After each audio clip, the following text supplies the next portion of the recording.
누가복음 7장 31절에서 35절 큐티입니다.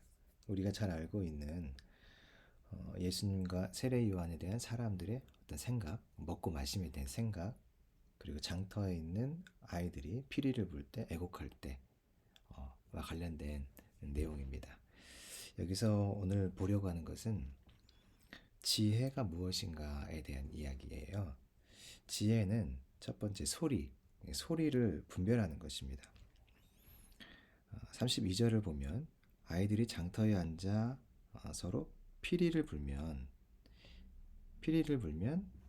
잔치가 시작된 줄 알고 함께 춤을 춰야 되는데 사람들이 춤을 추지 않죠.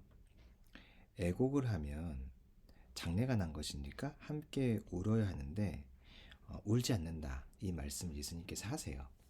어떤 의미인가 생각을 해보면 예수님께서 하시는 말씀, 그러니까 메시지죠. 소리가 들려오는데 피리도 애곡도 다 소리잖아요. 어떤 메시지를 담고 있는 소리.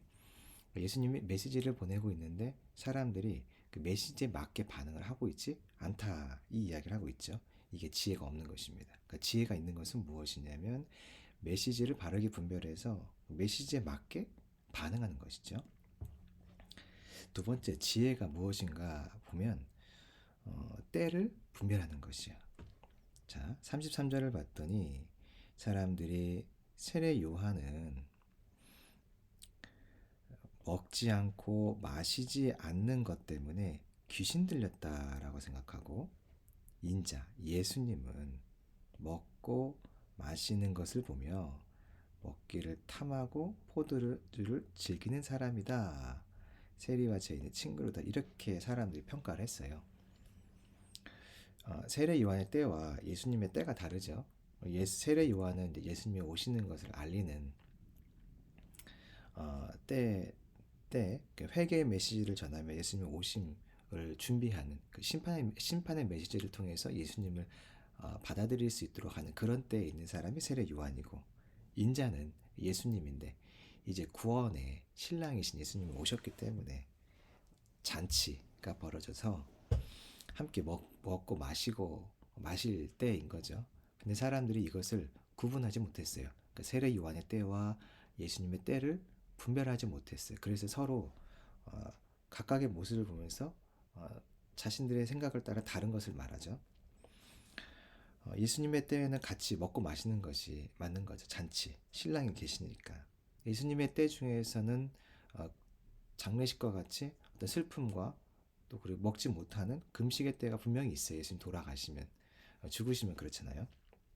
근데 사람들이 이 세례 요한의 때와 예수님의 때를 분별하지 못했어요. 이게 지혜가 없는 것이죠. 그런데 중요한 것이 있는데 왜 지혜가 없을까요? 왜 지혜가 없을까 생각을 해보면 왜 분별을 못할까라는 뜻과 같은 것이죠. 그 소리를 분별하고 왜 때를 분별하지 못할까? 이유가 무엇이냐면 자기 생각이에요. 자기 생각.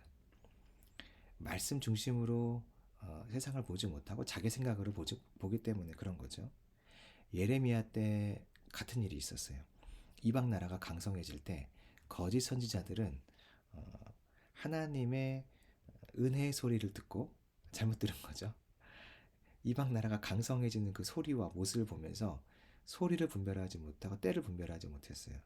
하나님의 은혜의 소리를 듣고 이제 우리가 저들과 싸워 이길 것이다 하는 잘못된 생각을 하죠.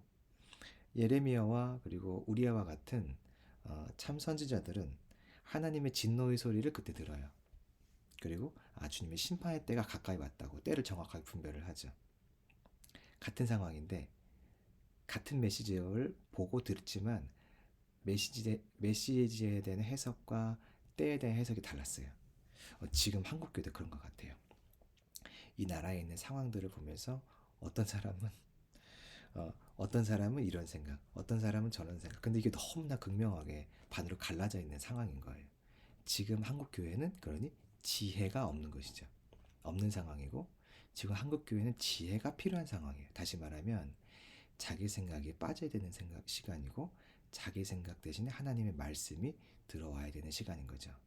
우리가 똑같은 시간과 공간을 살아가면서 똑같은 일을 서로 다르게 해석하고 있는 이 모습을 보며 지금 나에게 지혜가 필요할 때구나, 우리나라에 지혜가 필요할 때구나, 우리가 이것을 함께 보고 하나님의 지혜를 구하는, 지혜 누구죠? 예수님이죠. 말씀이니까 예수님을 구하는 우리의 시간들이 되기를 소망합니다.